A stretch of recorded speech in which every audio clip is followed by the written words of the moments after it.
Hello friends, welcome back to the channel. If you're new here, my name is Alisé of Knowthyselfandheal.com. Today we're going to be talking about the new moon in Cancer. It's happening on July 17th, 2023 at 2:23 p.m. Eastern Standard Time. And so if you're in the Pacific Northwest like I am, this means that it's at 11:32 a.m. Pacific Standard Time. And then of course you can just translate that time frame to wherever you are in the world. This new moon in Cancer is at almost 25 degrees of Cancer. It's at 24 degrees and 56 minutes. So you can look to see where is that happening in your natal chart. What house is it in?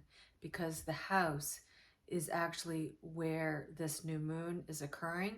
The house is the aspect of life in which this new moon is occurring. And so you want to look to see what house it's happening in for you. And of course, if the new moon is making any aspects to any planets in your natal chart. And so, first and foremost, this would mean any cardinal signs because Cancer is a cardinal sign.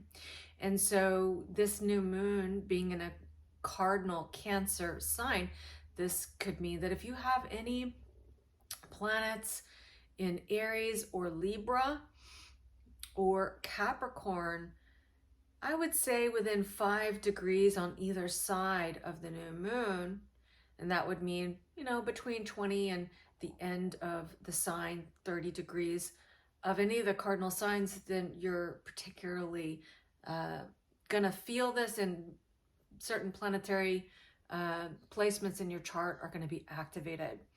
And of course, this means that there's opportunity for expansion in consciousness, opportunity for more self-awareness and evolution and evolutionary momentum in your life. And even if you don't have any planets or planetary placements, any of the angles in the cardinal signs, this is still activating your own cardinal consciousness. And what is cardinal? It means that these are the particular aspects within our own consciousness that initiates new things, new life, birthing new things into our consciousness, in our own experience of the way in which we experience reality, our own personal reality, and the way in which we build our own personal reality. So this is about building structures and consciousness based on how we relate to ourselves, which then translates into how we relate to anything and everything in the outside world. This is Aries, Libra, and Cancer, and Capricorn. And of course, how we nurture that. And that's what Cancer really is about. It's how we nourish things, we nurture, we mother things. Cancer is the archetype of the Divine Mother. And so this is, we all have, no matter what gender we find ourselves in, we all have this feminine, nurturing, mothering consciousness. We nurture things. We birth things into the world and we nurture them.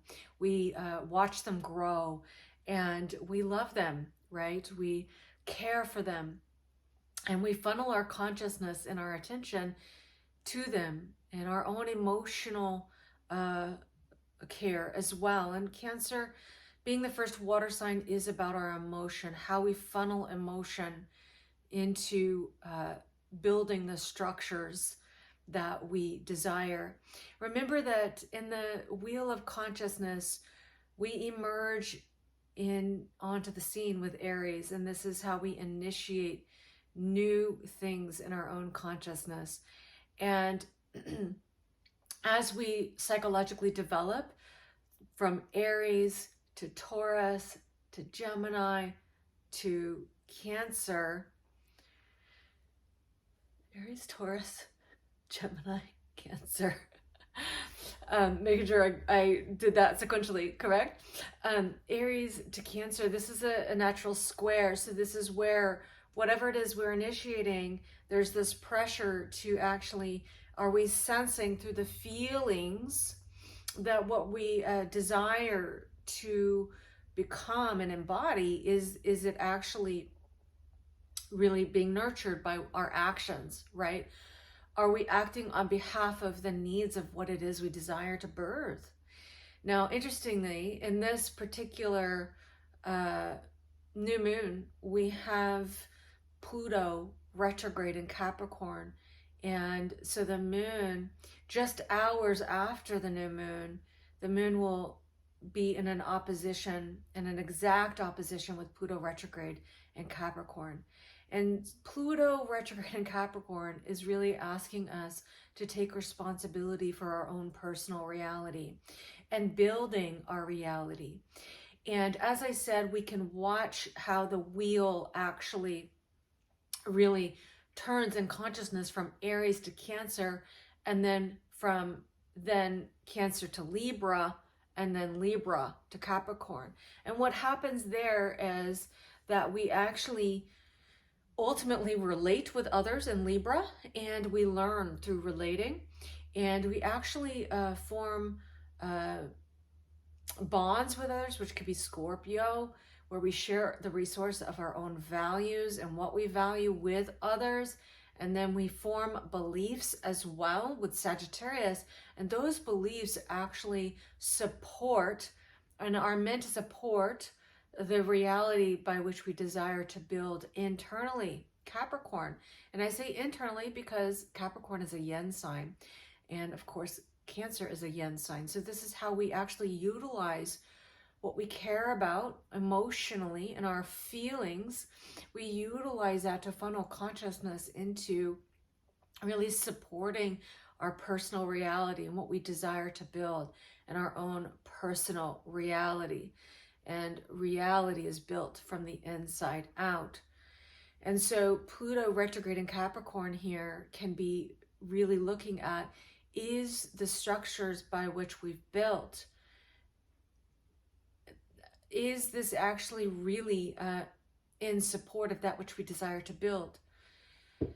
And, you know, we could be actually noticing this from what we see as the outside world. So the things that we're relating to in the outside world, the structures that have been, are they reflecting what we actually really care to build, right? And birth into the world. Because Pluto will move back into Aquarius, and that's a yang sign. And so that's about building the structures on the outside, right? But first we have to build it internally. So what we're building, is it resonant with what we desire to build? And Pluto is square the nodes. This means the new moon, and the sun is square the nodes. The nodes are just in 1 minute of Taurus and Scorpio. South node in Scorpio, north node in Taurus. So what we are investing in, is it actually resonant with what we desire to build? And we can sense this internally, emotionally. And so whatever is showing up in our outside world, this can be triggering the reflections necessary to see, is what we're building resonant with our values and what we have found to be valuable for us. Remembering that since January of 2022, we've been really contemplating our own values with our senses, recognizing what feels good to us and what is it that we value, what is actually going to be a resource to our own evolutionary momentum, and what is actually not resonant, what is not actually nurturing our evolutionary momentum. So we can have things be showing up through this lunation cycle where we get the opportunity to set new initiations and new intentions around what it is we desire to invest in and what it is that is actually really contributing to our evolutionary momentum. Just on the other side of this new moon, the nodes of the moon shift into Aries and Libra. This happens right after the new moon. And so this is shifting from fixed earth and water, which is Taurus and Scorpio, our fixed consciousness, because Taurus and Scorpio are fixed signs, into cardinal fire, cardinal air. Cardinal fire is Aries, cardinal air is Libra. And cardinal means initiating. We're initiating new things. So this working with the fixed signs, what's been fixed. What is fixed? It's actually written scripts in the unconscious, things that we've acted upon that have actually made our instinctual nature on autopilot, right? So we've actually determined what it is that we see as survival and thrival, and then we've acted upon that so much that it actually becomes unconscious, and it becomes even hidden because it's so part of our reality we barely notice it, right? And so we've been working with that, with the nodes of the moon being in Taurus and Scorpio. Pluto's been assisting us to actually really look at, wow, are these automatic defaults, are they actually really serving my values now, and what I say I value, and what I really do value in my own heart, what I desire to actually embody, and what I desire to bring forth into the world, and whatever is outgrown and is no longer resonant, we've been working to disengage from, right? Now the nodes will move into Aries and Libra, and we'll get more of, okay, initiating new things so that we can actually really be resonant with the identity that we desire to be, who we desire to be, and the initiations that are going to really grow this identity that we desire, and really not to place too much emphasis on identity, but really actually being in alignment with our true and authentic self, who we really and truly are. And with the nodes in Taurus and Scorpio, we've been looking at that. Are my values actually really resonant with who I really naturally am? Naturally am, right? We've been looking at what is not natural. What is not natural to our natural self, right?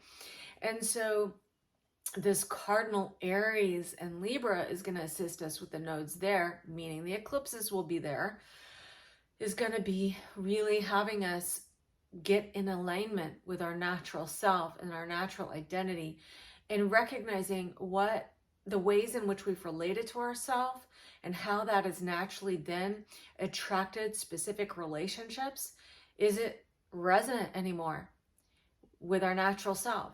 Are the relationships that we've accumulated thus far, are they resources to us, or are they now needing to fall away because they are not resonant with what we value, and they're not actually contributing value into our lives? And this is very important because relationships are meant to support us in our own evolutionary momentum.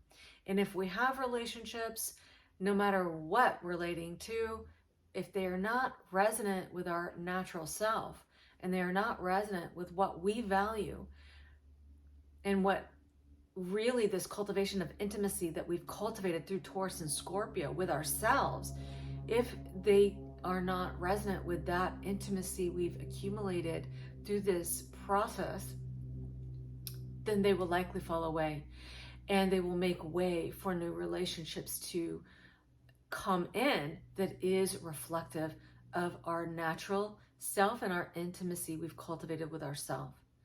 In this new moon, we have Mars, which is ruler of the South Node, as the South Node's in Scorpio at the new moon. Mars is in Virgo, and it's opposing Saturn retrograde in Pisces. It's a waxing opposition, meaning that it's building into the exact opposition. So the exact opposition will occur after the new moon. But the pressure is felt. And this Mars in Virgo asks us to utilize the Virgoan discernment. You know, Virgo is very much about growing the garden of consciousness, of the quality of consciousness we desire in our own life, and that we will actually utilize as a service to the collective unconscious and the collective consciousness. And this is in service to what we see as divine within ourselves and within the collective. And so Mars is really about eliminating and separating things, or selecting things, right? So Mars goes in with Virgo and goes into this garden of consciousness that we're growing, and really selects what it is that's going to be nourishing to our own purpose and our own evolutionary momentum, the evolutionary momentum of the collective, what beliefs and ideas, thoughts, perceptions are actually valuable and nourishing to our consciousness, and what is not. What would be weeds? What would be taking nutrients from that which we desire to grow in consciousness? So this is about pulling the weeds out of our own garden of consciousness, recognizing what is in service to the quality of consciousness we desire and what is not in service to the quality of consciousness we desire to grow. And we can notice with Mars opposing Saturn retrograde in Pisces, this is really likely structures of consciousness, belief structures that we may have osmosed from the collective unconscious, that we may have osmosed from the culture that we've grown up in or that we've been surrounded by, and that really are not resonant with who we are personally. And as I said, beliefs are meant to serve us in our own personal reality, that is what we desire to build internally from the inside out. And so we may have actually osmosed beliefs that really just do not serve our personal purpose in life. We all have our own special destiny. And our special destiny is really expressed through the fire signs Aries, Leo, and Sagittarius. And we have Mars that's just come out of Leo, and Venus, which is the ruler of the nodes, right? First, the North Node in Taurus, and soon to be South Node in Libra. Venus is in Leo, and it's just about to retrograde on July 22nd.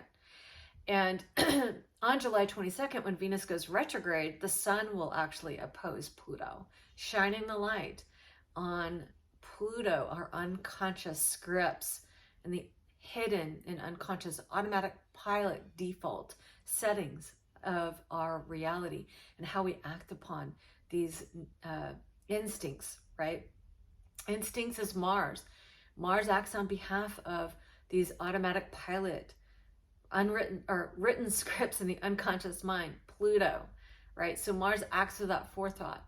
And so this is where with Mars and Pluto, we always get the opportunity to notice our instincts and really to actually reset the default settings so that they're more up to date with our desires and our own self-awareness and expansion and consciousness, and in alignment with our true power. So Venus, as a ruler of the nodes, is actually forming a yod. It's the apex of a yod with Neptune retrograde in Pisces and Pluto retrograde in Capricorn. And this is very much about adjustments that need to be made in our own relationship to the collective unconscious and the beliefs that we may have osmosed there. Also, important to recognize where it is that we may have taken on beliefs that are buying into this victim mentality that has separated us, or beliefs in separation from source, which is untrue. We cannot be disconnected from source. And so this really implies our self-responsibility, Pluto retrograde in Capricorn. Where can we take responsibility for our own empowerment and our own connection with source? We are source. We are absolutely connected to source. And so if we've bought into beliefs of being separated from source, we can be actually investing in a victim mentality where we remain the victim rather than really harnessing our true power. And so this is about really owning our relationship to source consciousness, and that we are here in service of that. And so this yod is asking us to make those adjustments. Interestingly, Mercury is in Leo, and it's in a first quarter square to Jupiter and Taurus. And so this can be, what thoughts, perceptions, and ideas have I bought into that actually are disconnecting from my higher mind, that is actually only really looking at left brain thinking and not actually looking at the full picture, the big picture, right? And really my own value and my own beliefs about my own value and my own power. And so this is where it's like really owning the right brain thinking, Jupiter, and how it actually rules Pisces and also rules Sagittarius, where this is the part of our brain that actually is the feminine side of the brain. It's intuitive. It understands past, present, future. It understands all of creation, and it unites all of creation. It connects, right? Rather than just looking at one moment, it recognizes that all moments are part of the one moment. And so we want to recognize the right brain thinking. And this requires honesty with ourselves and honesty with all others, right? And so this is really important in this new moon, is really cultivating honesty with ourselves and really recognizing where we may have bought into beliefs that are not serving us, and where we may actually be not being honest with ourselves or honest with others. And maybe, maybe we haven't felt safe to be honest with others. And so how can we create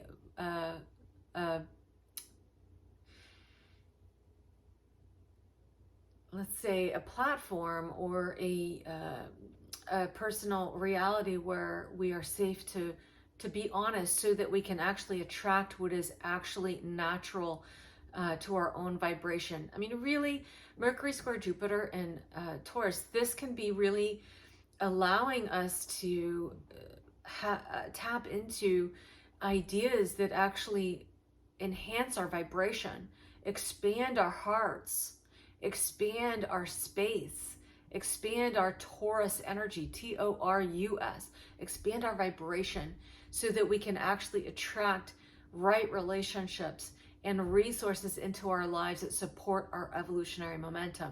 And this requires self-honesty and honesty with others, because if we are not honest with ourselves, we cannot be honest with others. And if we are not honest with others, then we really don't know who we're relating to, others don't know who we're relating to, and we cannot be in right relationship. And the nodes moving into Aries and Libra are going to actually assist us to be in right relationship with ourselves and with others. And this is going to require self-honesty and transparency with others. One of my favorite quotes that I came across with the nodes being in Taurus and Scorpio is, transparency builds trust. This is very true. We must be transparent with ourselves. We must be transparent with others, so that we can be in clean relationship and clean bonds that are going to naturally support us. But if we have things that are toxic, we may find that we are awakened into recognizing that we are in toxic relationships that are actually not trustworthy, and actually are not in our highest and best interest for ourselves or others, right? And so we need to make sure that we are transparent, so that we know that we are in right relationship and we are actually mutually regenerating energy with each other. We are in the right place, right time, with the right people. And so in order to be in the right place, right time, right people, we must be honest and transparent. And this is our fastest, quickest route to our desired outcomes and what we would desire to build and birth into the world. And the new moon in Cancer is very much about what we desire to birth into the world and what we desire to nurture in the world and in our own personal reality. And so with Pluto in an opposition to the new moon, right? Or I should say the new moon in opposition to Pluto, squaring the nodes, this builds the pressure to harness this energy and actually metamorphose into something new, and to birth something new and gestate something new, right? And so this Mercury square to Jupiter is our expansion is in our honesty with ourselves and communicating honestly with others. And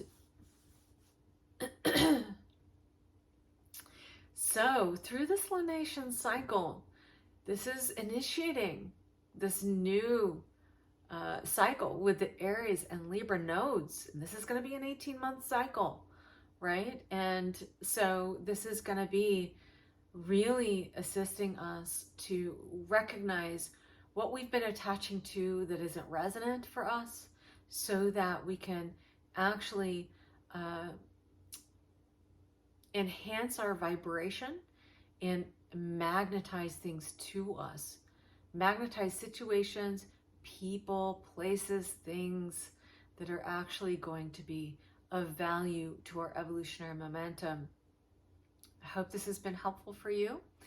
I would love to hear what you think and how this is showing up for you. If you feel like commenting, comments are always welcome.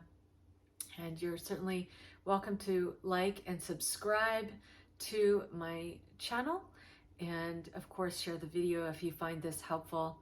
And so I will see you on the next video.